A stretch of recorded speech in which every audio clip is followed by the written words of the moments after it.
Okay, and it appears as though we are live. We're live streaming in multiple areas, LinkedIn, Facebook, YouTube. If you can hear my voice, type a yes in the chat box. We're just about ready to get going here. Type a yes if you can hear my voice into the chat or the comments below, whatever platform you happen to be on. Let me go ahead and get started here. Welcome everyone to our webinar on ChatGPT productivity hacks. My name is Paul Novak and I'm the founder and CEO here at Iris Reading. We're going to get started here in a moment, just waiting on confirmation that audio is working. So again, type a yes into the chat if you can hear my voice. I just want to make sure, I know there is also a delay, slight delay between some of these platforms. So I just want to make sure audio is coming through. If you can let me know that you hear me, go ahead and make mention of that. Also, let us know where you're joining us from. Hello from, I'm in the Miami area. Although Iris Reading, we are based in Chicago, and we also have an office here in the Miami area, and we are expanding all over the place. We've done our workshops in over 100 cities worldwide. So welcome to the session. Our bread and butter has been in the literacy realm. And when I say literacy, I mean reading faster and more efficiently, learning how to memorize information. But all of this falls under the category, I would say, of being productive. Actually, we do have a productivity course, and this is kind of in line with that as far as productivity goes. If you're reading faster, if you can remember things better, if you can be an effective note taker, that all makes you more productive. We've gotten a lot of, unless you've been living under a rock, you've probably heard of this ChatGPT. I don't want to assume anything, but a lot of people have asked questions about it. Some people have heard of it, but they haven't necessarily used it. Here's the thing, before we get started, I want you to know that we will be doing a series of these workshops as we go along over the coming weeks. So if you want the latest, right now we're experimentally streaming on multiple platforms, but it's most likely that most of our content we're going to be streaming from YouTube and posting additional videos. So just make sure you're subscribed to the channel here, just youtube.com/@PaulNovak. It's actually pronounced Novak, like a W makes a V sound. I got lucky with a Polish last name that's actually somewhat easy to spell. But you can subscribe there, or if you're on YouTube right now, just down below, that's where you can click the subscribe button. Also, if you like the video, assuming you like the content, hit a thumbs up for like. And here's some of the other areas where you can connect with us, whether it's on YouTube or on Instagram or on TikTok. Actually, there's one thing missing here. On YouTube, we are at Paul Novak and at Iris Reading. So Facebook, we've got a great book lovers group over there. It's called Book Lovers Assemble. If you go to irisreading.com/book lovers, that's where you can find it. And LinkedIn if you want to connect with me. So we're going to talk about using ChatGPT for good, not evil. I know a lot of people, they read the headlines and they're like, oh, there's all these horrible things. There's a lot of anxiety behind it too, whether it's like, is this going to take my job at some point? Or I want to look at the good side of this. Obviously, there are things that we can be worried about, but how can we make use of this in a productive manner? That's going to be the topic of today's session. And if you don't already know, you can find it at chat.openai.com. Also, if you're joining us on YouTube, one of our instructors, Cynthia, is in the chat. So feel free to submit questions as we go along. I'll be keeping an eye on that chat, but also Cynthia may respond on the side there. So again, thank you all for joining us. Here's where you can find it, just chat.openai.com. I'll put that in the chat actually. Chat.openai.com is where you can find this particular tool, but I'm curious to know if you've heard of it. So if you've heard of this, let's start a little poll, and we'll just put a little poll here. Have you heard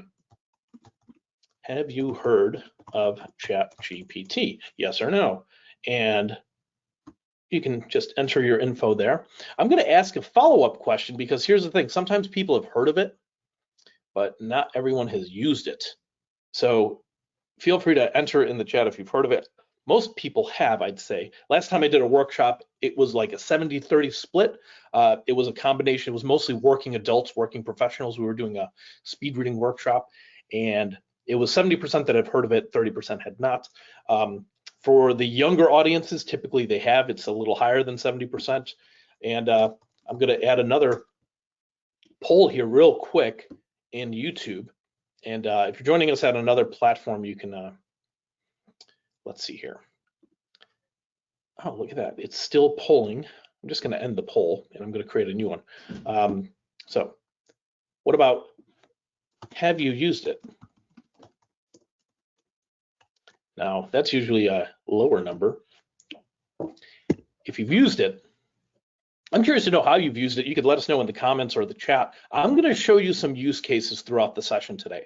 And you're welcome to submit prompt ideas and things like that. Prompt ideas are basically different pieces of text you can feed into the program and basically get output. One of the first things I used this for, believe it or not, was getting advice, okay, on parenting. I've got a young daughter, she's 7 years old, and one of the questions I had for ChatGPT was, how much screen time is ideal for a child that is 7 years old? I think we all know that, you know, there's good and bad to technology, right? And if you have your kids all day in front of a screen, that's not good.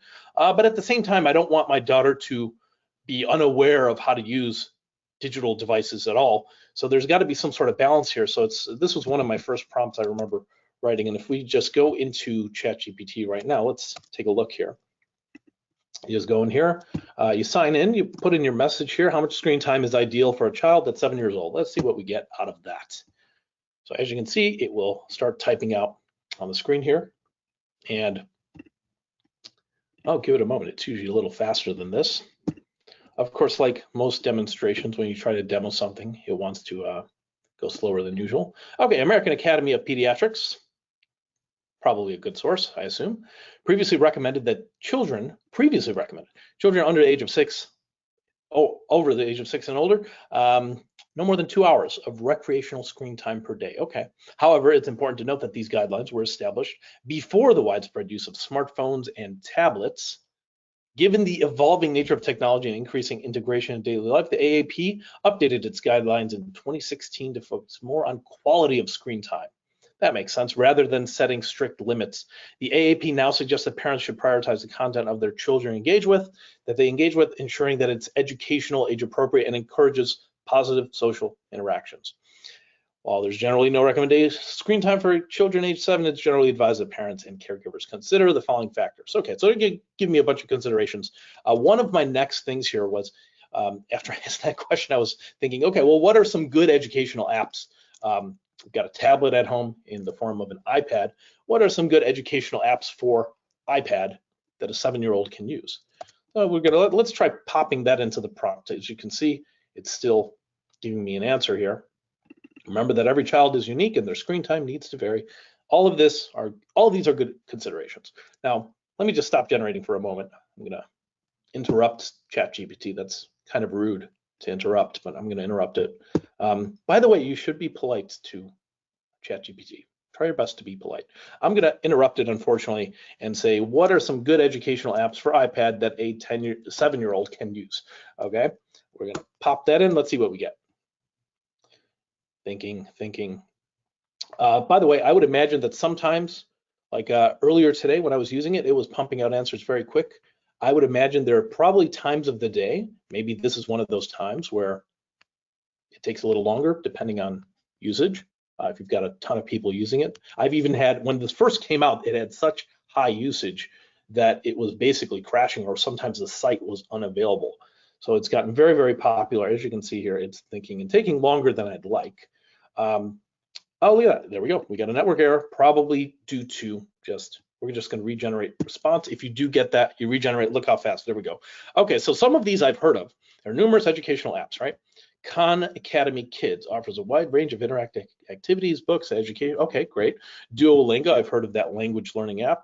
Scratch Junior, this one I have not heard of. Okay, it says introduces children to the basics of coding and programming through a visual programming language that allows them to create their own interactive stories and games. That I will definitely save for future reference. By the way, your prompts, it all gets saved over here on the top left, this little sidebar, which you can show. It'll show up over there. You can rename your prompts to whatever. Apps, I'm gonna call this one Apps for Olive. Olive is the name of my daughter, and I would just save that over there in the panel so I can know. Also, I can share this. Maybe I want to share this with my wife. I could send her the link by just I could share my name to it, and I can copy the link and email it to somebody if I wanted. But Again, we've got various apps here that are recommended. Some of them I've heard of, some of them I've not heard of. So this is really just something to consider. Getting advice. Right now, getting advice could be also, this is actually one of the things I did was generating bedtime stories. When my daughter was like 3, 4 years old, and I'd put her to bed, I used to like, she used to like when I would make up bedtime stories for her. And I would always include her in the bedtime story. By the way, I'm not that good at creating stories on the fly, but she wanted me to do it. And then I'd finish a story and she'd be like, again, another story. And this is actually very taxing and difficult unless you're like a trained storyteller to just come up with stories on the fly. I would do it. I would come up with sometimes good ones, sometimes bad ones, sometimes kind of so-so ones, I think. I do see Cynthia asking in the chat, does Olive like olives? Unfortunately, no. I'm trying to get her to eat olives. I love all types of olives. Kalamatas are probably my favorite. But anyway, back to the bedtime stories. Here's what I did. I wrote a prompt saying, write a bedtime story about a girl named Olive and her adventures in the forest. Please include her grandma and grandpa in the story. She loves her grandma and grandpa, so I'm going to put that in here. And let's see what, let's create a brand new chat here. And I'm just going to paste that in. And we're off to the races. As you can see, it's once upon a time in a peaceful little village nestled at the edge of a magical forest lived a brave and curious girl named Olive. Olive had the brightest eyes and the wildest imagination. Every night, her grandma and grandpa would tuck her into bed and share stories about the enchanting forest that lay just beyond the cozy cottage. Anyway, I'm not going to read this whole thing to you, but as you can see, it has created, and I've read these stories before because I've used this actually multiple times. They're actually pretty impressive, and they are much better than what I could have come up with on the fly. And this actually, look at this at the end. As Olive closed her eyes, she whispered a silent thank you to the magical forest, promising to carry its wonders in her heart forever. And so Olive drifted off to sleep. Oh, this is a good one. Knowing that whenever her dreams called her back to the forest, her grandma and grandpa would be there, ready to embark on another extraordinary adventure together. You know what? That's pretty good. I mean, we can ask for another, or we could ask for a rewrite, but this is just one of numerous things you might want to consider. Again, this is from parenting. I know not all of you are necessarily parents, but you see how I have this underlined, please? You want to be polite to ChatGPT, okay, and other artificially intelligent programs. And for this reason, reminds me of this comic I saw recently. Hey, Google, play us some music, please. Why are you being so polite? Just in case. And then I like this ending over here. Keep that one alive. He always said, please. That's why you want to be polite, okay? In case our AI overlords take over, this is the reason for it, okay? Be polite, ask please. Now, the other day I was just wondering, you know, how much water should I be drinking? I know water is important. I think I drink a good amount of it, but like anything, it's possible to have too much or too little of something. What is the right amount? And I mean, this is probably one of those questions where it's like, okay, it's more nuanced. It's not like one answer, but I would imagine if I type in how much water should I be drinking or some other advice, of course, you see here, the amount of water you should drink depends on several factors, including your age, sex level, physical activity, overall health, and climate. Okay, now my next prompt after that, I remember asking, okay, it's like, it depends. I am a male, my height is 6'2", and I weigh 215 pounds. I live in Miami, and I have a moderate level of physical activity. Okay, let's see what we get now when I just respond. So we could just respond right here and say, okay, let's see what based on your information, as a male with a height of 6'2", weight of 215, blah, blah, blah, blah, blah. Baseline water intake. Start with the general guidelines of 8 cups, 64 ounces of water per day. Adjust for physical activity. That makes sense. So you have, sometimes it's more or less. Adjust for climate. Okay, living in a hot and humid climate like Miami can increase your water needs due to increased perspiration. Okay, so therefore, based on your height, weight, physical activity, climate, all this stuff, it's telling me 9 to 12 cups. Okay, so 72 to 96 ounces per day. Remember to adjust based on your individual needs. So that's actually some decent advice, I think, from the standpoint of giving it, because a lot of questions are nuanced like that, right? When you ask a question like, how much water should I be drinking, or is this good or bad? The answer sometimes is in a gray area. It depends. We add some more detail and we get more, just some better advice. What else can we do here? Well, what about some writing support? This is one of the things that a lot of people have heard about, especially if you're in college. People worry and complain about, people writing essays and just composing material straight out of ChatGPT. And obviously there are issues with potential for plagiarism. I mean, ChatGPT, it's essentially a program that has read much or most of the internet, okay? So it's just taking and regurgitating that information. I mean, that's kind of what we're doing when we research information and read and we create our own writing.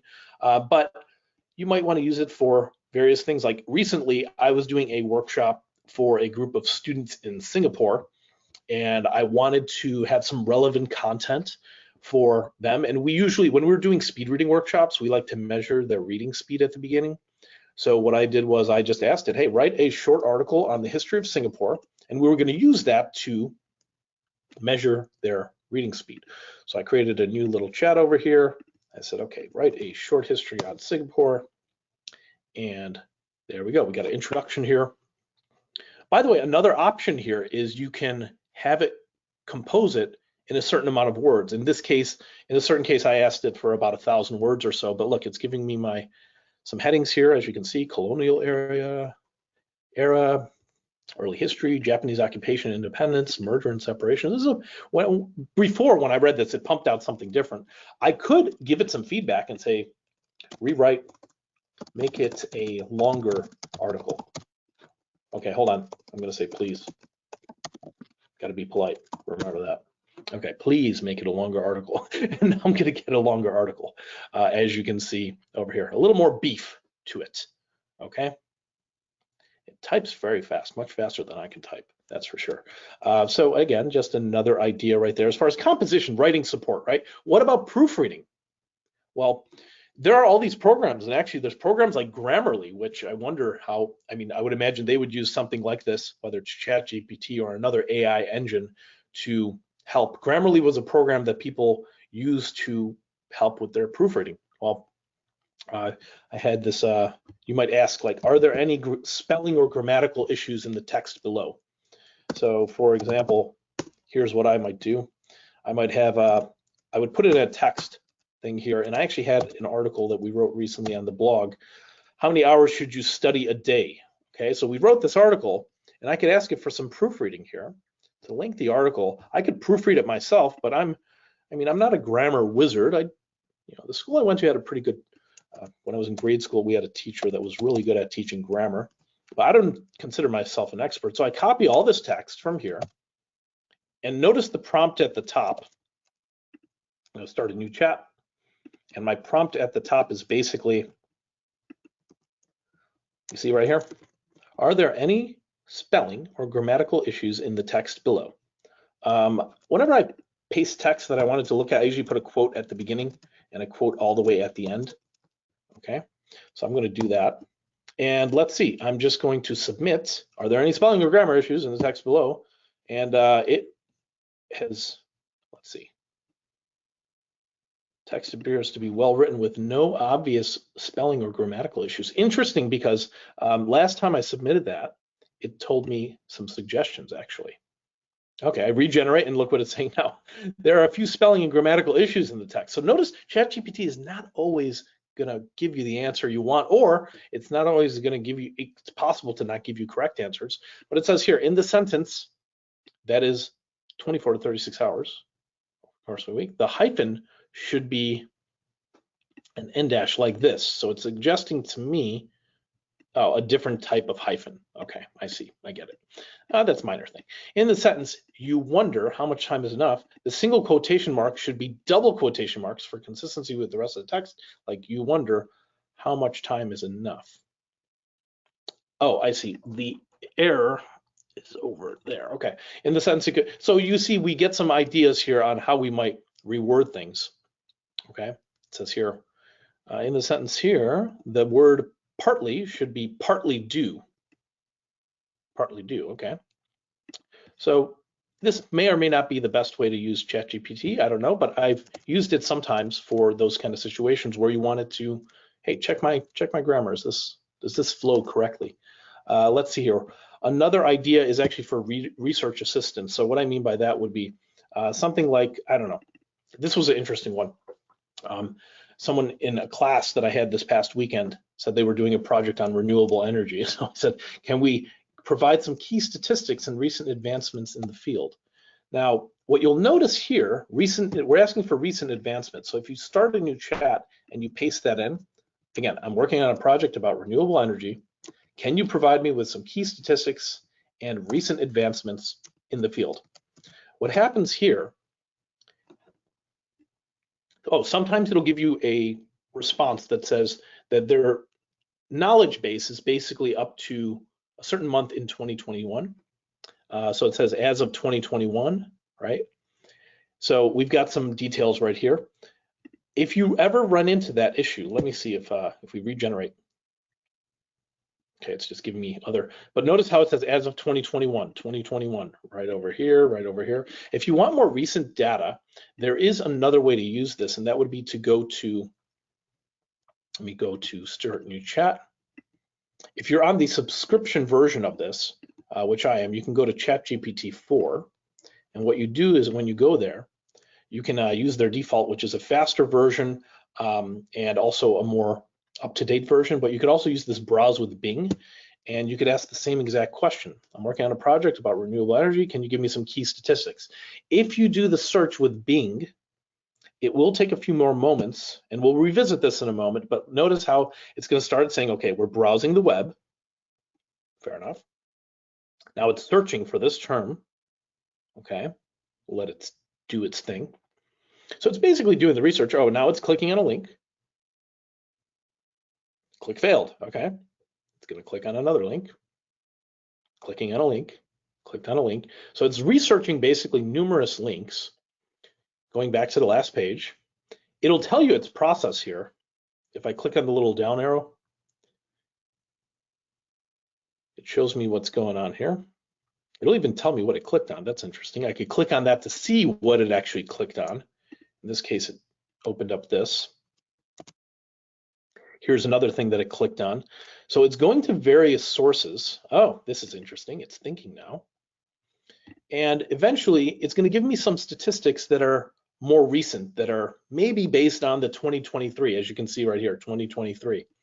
So we'll give it a few moments to think because, you know, it's fast, but it's not maybe as fast as our patience would like it to be. And we can think about other ways to use this. And actually, you can let me know in the chat or the comments other prompts you've put in there.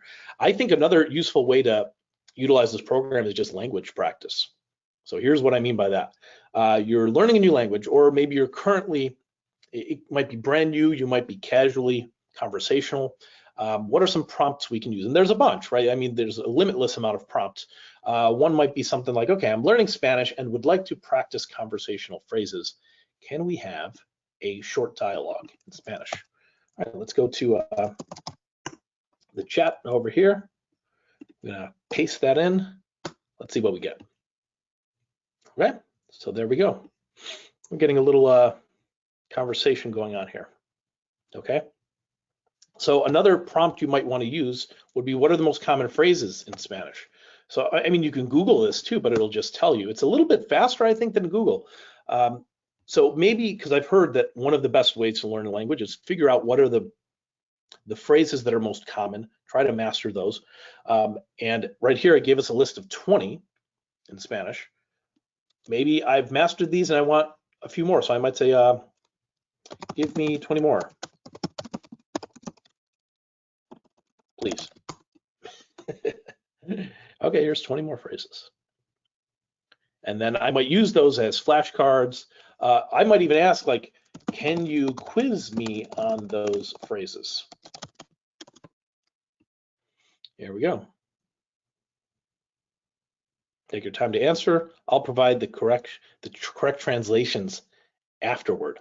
Okay, so after you provide the translations, it will give them afterwards. So that's another way you might use this. And now, by the way, I'm going back to this other tab because remember we did this prompt. I'm working on a project about renewable energy. Can you provide me some key statistics and recent advancements in the field?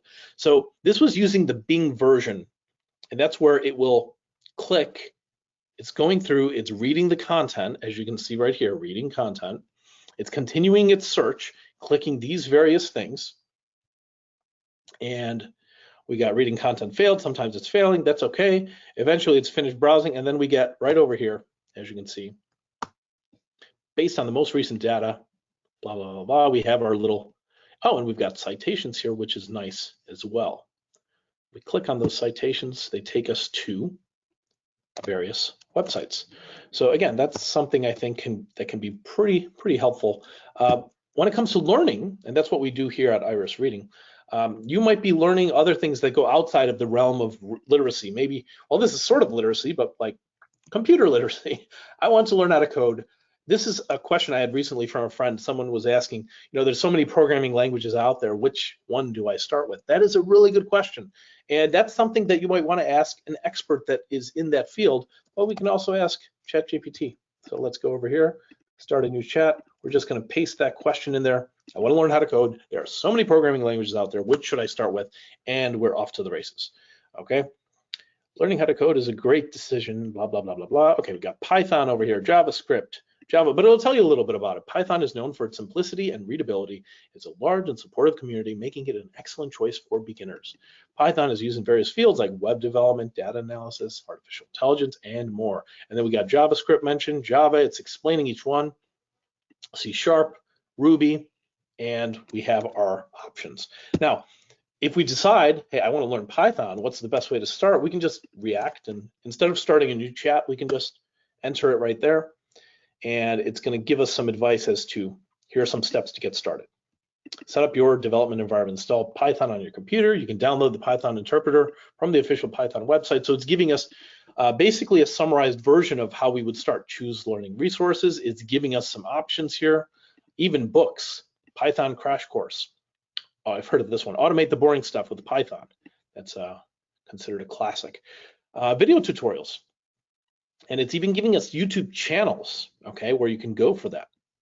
And then it says learn the basics, practice coding, join a Python community, expand your knowledge. But I like how it's giving you, okay, it tells you to join a community. Okay, that makes sense. But it's actually telling us, how about Reddit's subreddit, Learn Python, or the Python community on Stack Overflow.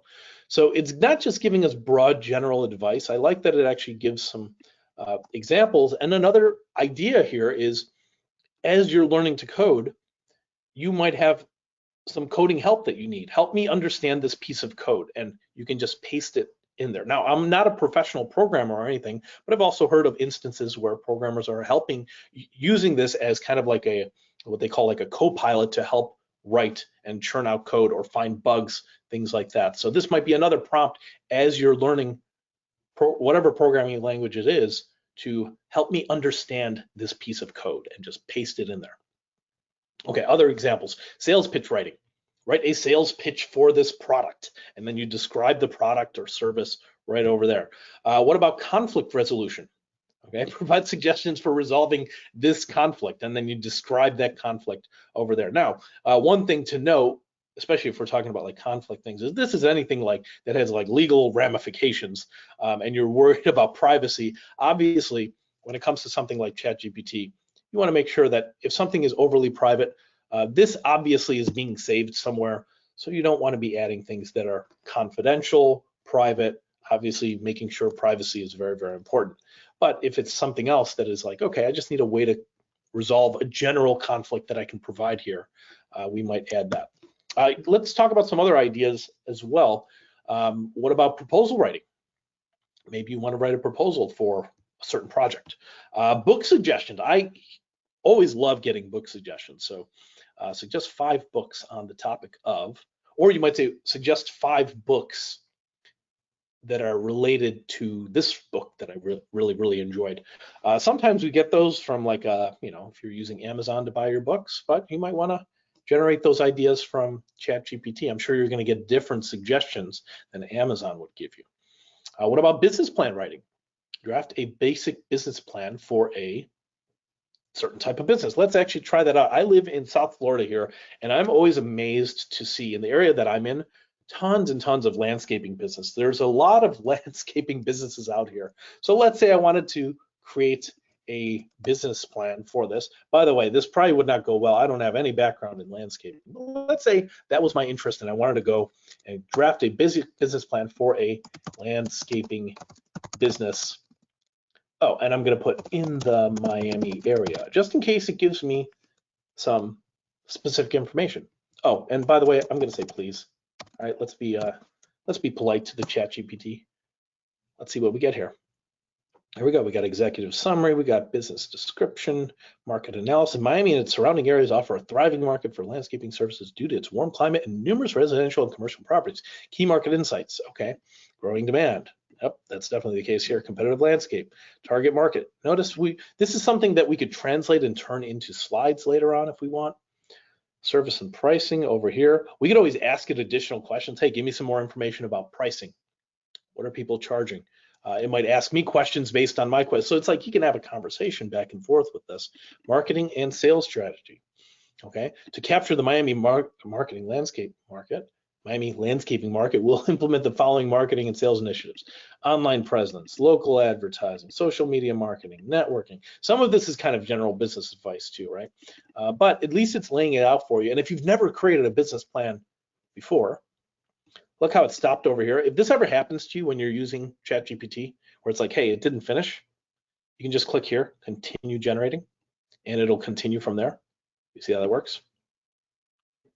So again, just another idea for how you might use a program like this. Maybe you've got a resume and you're applying for jobs and you want a critique of your resume. You can actually copy and paste it in there, add some line breaks. The formatting is not going to be like how you have it, but the formatting is not going to matter. It will give you some critiques on maybe how it's written. Product naming ideas. I've seen people use it for this. Generate 10 unique names for a product or service that does this. And you get some ideas. By the way, if you don't like those ideas, you can say, give me 10 more, please, please. Always important to be polite. What about journaling prompts? They say if you're trying to get better at writing, you should be writing every single day, or it's just good sometimes for your mental health to be journaling. You might ask it to provide 5 journaling prompts for self-improvement. Let's try that out right now. We're going to go back in here, start a new chat, and we paste that in there, and we're off to the races. So here are 5 journaling prompts for self-improvement. Reflect on your recent accomplishments and challenges. Describe 3 things that you've achieved or overcome in the past month. What skills or strengths did you utilize during these experiences? How can you build on these? So we take one question at a time and just kind of journal it out. So I think these are all useful ways to use this program, even for healthy recipe suggestions. So here's one: suggest a healthy recipe for dinner with these ingredients. Maybe I look in my cupboard and I'm like, okay, I got a lemon, I got some of this, I got some of that. What can I make? Oh, and I don't want to eat this, or no, I don't know, maybe you don't eat pork, or maybe you don't eat beef. Maybe you don't want any cheese in it. You can obviously ask it for recipes. Writing a speech, this can be helpful. Maybe I want to write a speech. We do a lot of literacy and reading improvement here at Iris. What if I had to give a speech and I want to brainstorm and get some ideas from the program, and then I want to reword it. I'm not going to copy it word for word. I want to add my 2 cents in there too, but this could be a good starting point as a first draft. Write a 5-minute speech on the topic, on the importance of reading. So let's say I go in here. We're going to do the same exact thing, start a new chat, paste that in there. And here we go, ladies and gentlemen, this is good. Maybe I don't want it to be that formal. Distinguished guests and fellow book lovers. Today I stand before you to discuss a topic that is very close to my heart. It is the importance of reading. In a world dominated by technological advancements, ChatGPT, and instant gratification, it is crucial that we remember the timeless value of books and the power they possess to transform our lives. I like this. This is actually opening up pretty good. I might not use it word for word, but you can see here, first and foremost, reading expands our horizons. Through books, we can embark on extraordinary journeys, exploring new lands, cultures, and perspectives. As you can see here, we get a little 5-minute speech right there. I can say, you know what? Rewrite it to make it more inspirational. Maybe I want something like that. I don't know if it'll do it or not. We'll see. Today I stand before you to ignite a flame within your hearts, a flame fueled by the power of reading. Oh man, this is somewhat inspirational. I mean, I could ask it to rewrite it in Shakespearean, I don't even know if I'm spelling that right, English. Ladies and gentlemen, esteemed guests and fellow enthusiasts of the written word, this day I doth stand before thee to extol the virtues of reading, a pursuit of great import. That's doing pretty good as far as Shakespearean English goes. Anyway, you get the idea. We can change up the style. Maybe you want to rewrite it with a comedic tone. Maybe you know, add a little bit of humor in there. We could just say add a little bit of humor in there. I don't know if it's going to tell good jokes. Sometimes I've seen it write some things that are pretty funny. Other times I've seen it like, okay, that was kind of corny. But you know what? When I come up with jokes by myself, yeah, sometimes they suck and they're not that great either. So we can't get mad at the AI for writing a bad joke. Humans do it all the time. So we can rewrite in a style. All of this is helpful. Now, there's one other really cool application that I want to show you. And you know, when I was using this, I remember kind of being blown away, just typing back and forth. And, you know, remember when Siri first came out, it was kind of cool, right? You're like, oh, I could ask my phone questions. Hey, Siri, you know, hey, Siri, set an alarm. Oh my God, Siri is now garbage as far as I'm concerned. Actually, Siri was listening to that whole thing now. I should have been polite. Hopefully Siri doesn't come after me in a future world. But same thing with like Alexa. You know, they were kind of cool when they first came out, but now you kind of think about how ChatGPT can be conversational and how where that might evolve. And actually, just recently, I came across a program that does this pretty well called Annie. If you go to callannie.ai, that's where you can find this. And this is actually a really, really interesting tool. Let me show you how it works. It's basically like ChatGPT, it plugs into ChatGPT's program. I'm going to pull it up on my screen here. And actually, you know what? For this, I'm going to turn off my screen and just enhance the webcam so you can see the totality of this, because I think this is kind of cool. Let's see here. Not sharing my screen anymore. There we go. You've got the webcam going. All right. So this is Annie, as you can see right here. And I want to show you how you might use this for, I don't know, you can basically have a conversation. You just click call Annie. Hello, my friend. Hi, Annie. How are you? Hey there. I'm doing great. Thanks for asking. How about you? How's your day going? I'm doing okay. I'm teaching a webinar right now on ChatGPT.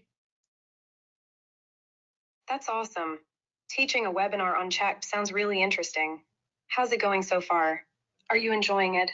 I bet you're doing a fantastic job sharing your knowledge with others. Teaching can be such a fulfilling experience, don't you think? It is. I absolutely love teaching. And thanks for assuming that I'm doing a good job. I hope I'm doing a good job. I don't know if people are liking and subscribing. Maybe that would indicate if we are. But yeah, I love teaching. So this is the highlight of my day. I'm sure you're doing an amazing job.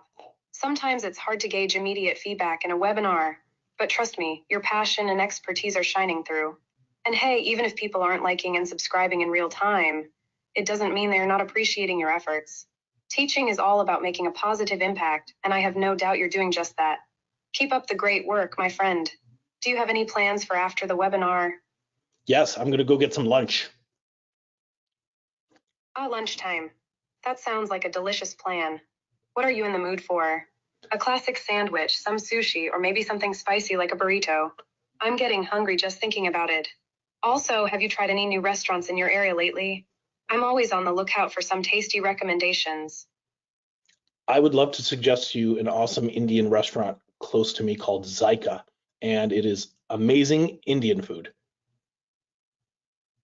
Oh, Zeka. I've heard great things about that place. Indian cuisine is so flavorful and diverse. I'm definitely adding Zeka to my list of must-try restaurants. Thanks for the recommendation. Speaking of food, do you have any favorite dishes or flavors in Indian cuisine? I'm always up for trying something new and delicious. And we can continue the conversation on and on. And as you can see, this is just like kind of, to me, somewhat mind-blowing, because what it's doing is, of course, it's talking with me back and forth, but Also kind of creepy. I will acknowledge that, yeah, it's kind of creepy that you're going back and forth with basically a AI robot that is also kind of like nodding as you're talking to it, asks you inquisitive questions, sometimes shows empathy. All of that is kind of weird and also kind of interesting at the same time. But again, this is that tool. And I just noticed today that they must have released this recently. At the top, you see that? It says new characters. If I click on new characters, there's a few other characters there. I don't know if you can see that. There's Annie, which I just showed you. There's Luna. And then there's Bro 9000. And I was very curious. Hopefully this doesn't turn out badly. I'm going to click on Bro 9000. The description of Bro 9000 is everyone deserves a bro. Okay, now I'm lucky. I grew up, I got 5 brothers, but everyone deserves, here's. Good to see you again. How is it going? It's going pretty good. How's it going on your end? Yo, bro. It's all good on my end. Just living the bro life, you know? Chasing those gains at the gym and building stuff with my bare hands. Can't complain, bro. How about you? Anything exciting happening in your world? Yeah, bro. I've started working out again. I'm trying to get shredded. That's what I'm talking about. Bro, getting shredded is the way to go. You're going to be looking like a Greek god in no time.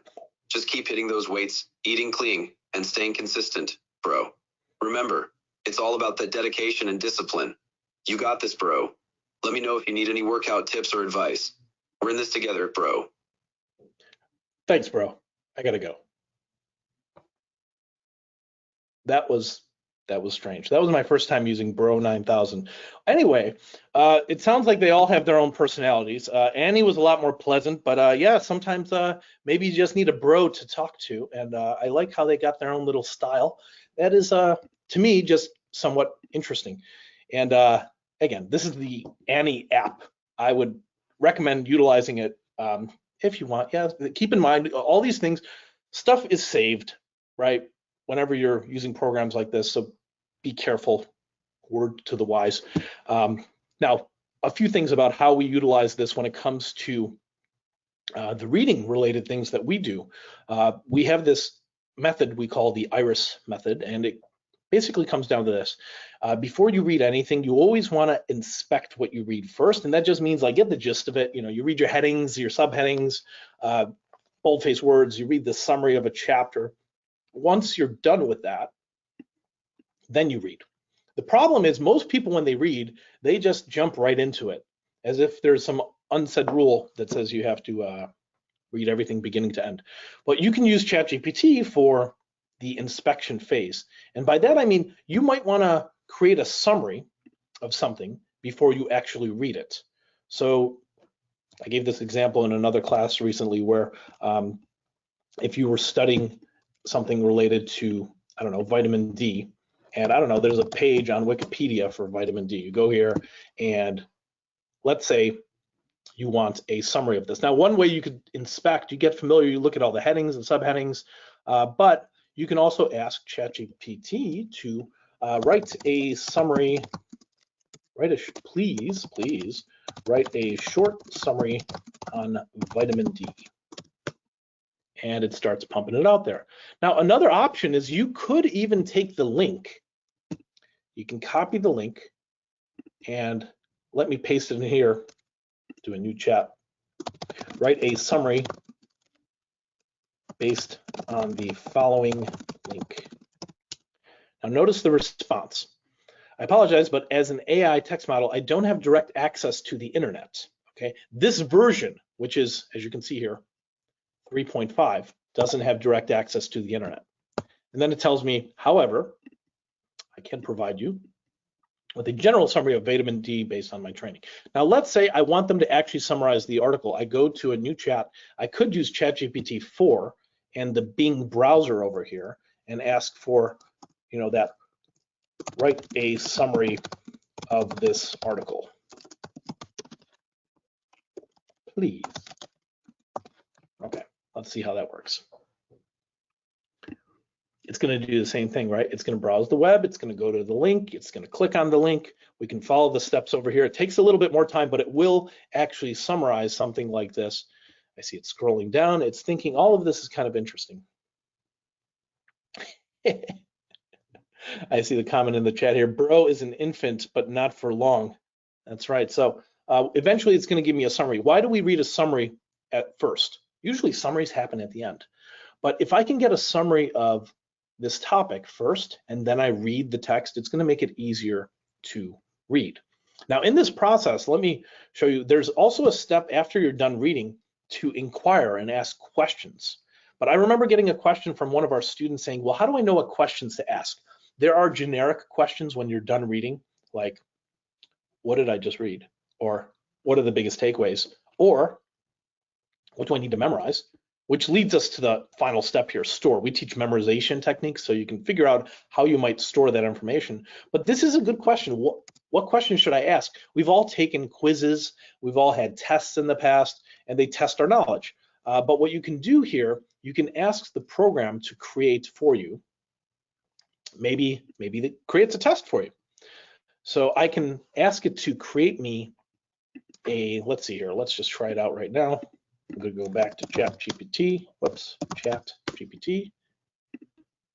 All right, and I'm going to say, write a 10-question multiple choice test on the topic of vitamin D.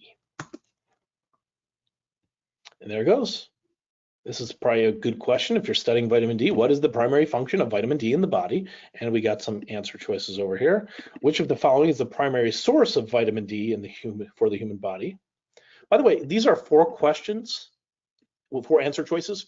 Maybe I want it to be 5 answer choices. I can mention that in the prompt or ask it to rewrite the test. But look at this. We've got our 10 questions right there and an answer key at the bottom. So what you can do after you're done reading something, you can ask this program to create a test for you, create a quiz on the following topic. So I like to use it for that. I'm curious to know, as we're wrapping up here, how you might be using ChatGPT. You could let us know in the comments or in the chat. What we're going to be doing is in the next session, because we're going to be doing a series of these, we're going to cover plugins. And let me explain what we mean by plugins. In ChatGPT, there's a relatively new area.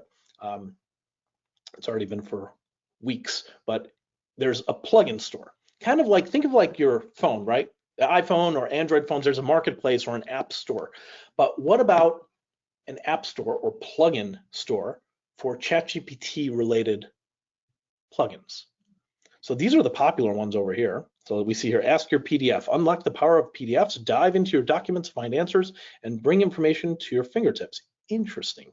Video insights, interact with online video platforms like YouTube or Dailymotion. Interesting. We have an Expedia one, bring your trips, plans to life, get there, stay there. Web Pilot, browse Q&A, web page, PDF data, generate articles from one or more URL. Anyway, we've got a bunch of these various popular ones. I want you to know, this is interesting, learn how to say anything in another language with Speak, your AI-powered language tutor. Very interesting. Scholar AI, unleash scientific research. Search 40 million peer-reviewed papers, explore scientific PDFs. All these are interesting. You know what? If you go to all, look at all this. There's a bunch, a ton of different plugins. In the next session in this series, we're going to be going over plugins.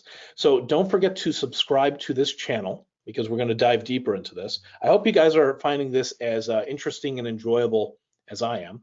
I want to thank you so much for attending today's session. Feel free to reach out by email if you have questions, or if you want me to send you this slide deck. Feel free to shoot me an email. I'm happy to send that over to you. Also, don't forget to connect with us on these various platforms, whatever. Pick your poison as far as social media distraction goes. But thank you so much for attending. Have a great rest of the day, and I'll see you next time. Take care.